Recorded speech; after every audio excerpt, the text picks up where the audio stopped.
একটি বিমান যখন আকাশে ওড়ে বা মাটিতে নামে সেই সময়টি বিমানের জন্য অত্যন্ত ঝুঁকিপূর্ণ সময়, কেননা বিমান নামার সময় চাকা রানওয়ে স্পর্শ করার পর তা উচ্চ গতিতে থাকে।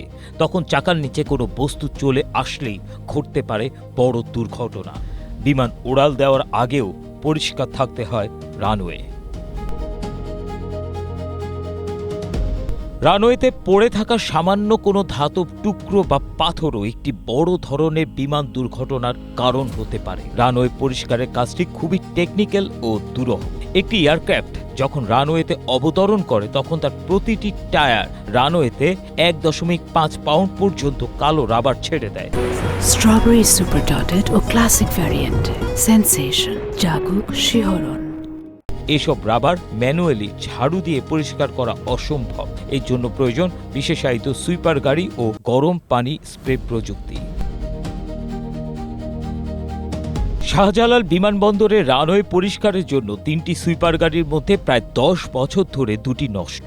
সর্বশেষ সুইপারটিও অচল হয় 6 মাসের বেশি সময় ধরে।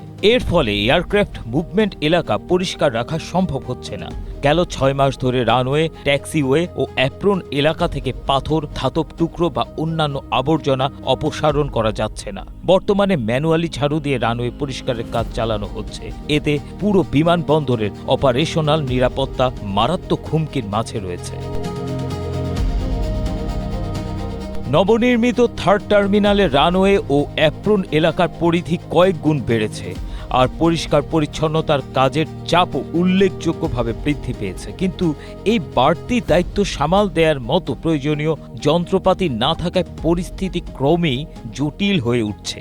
দৈনিক যুগান্তর এক প্রতিবেদনে জানিয়েছে, এর আগে 2022 সালের 19 ডিসেম্বর বিমানবন্দরে তৎকালীন নির্বাহী পরিচালক গ্রুপ ক্যাপ্টেন মোহাম্মদ কামরুল ইসলাম জরুরি ভিত্তিতে 2টি অত্যাধুনিক সুইপার গাড়ি কিনতে বেসামরিক বিমান চলাচল কর্তৃপক্ষকে চিঠি দেন, তবে তা কার্যকর হয়নি। আইকাওর বিধি অনুযায়ী রানওয়ে সবসময় স্বয়ংক্রিয় যন্ত্রের মাধ্যমে পরিষ্কার রাখা বাধ্যতামূলক, কিন্তু হযরত শাহজালাল রহমতুল্লাহ আলাইহি আন্তর্জাতিক বিমানবন্দরে দীর্ঘদিন ধরে এই নিয়ম উপেক্ষিত।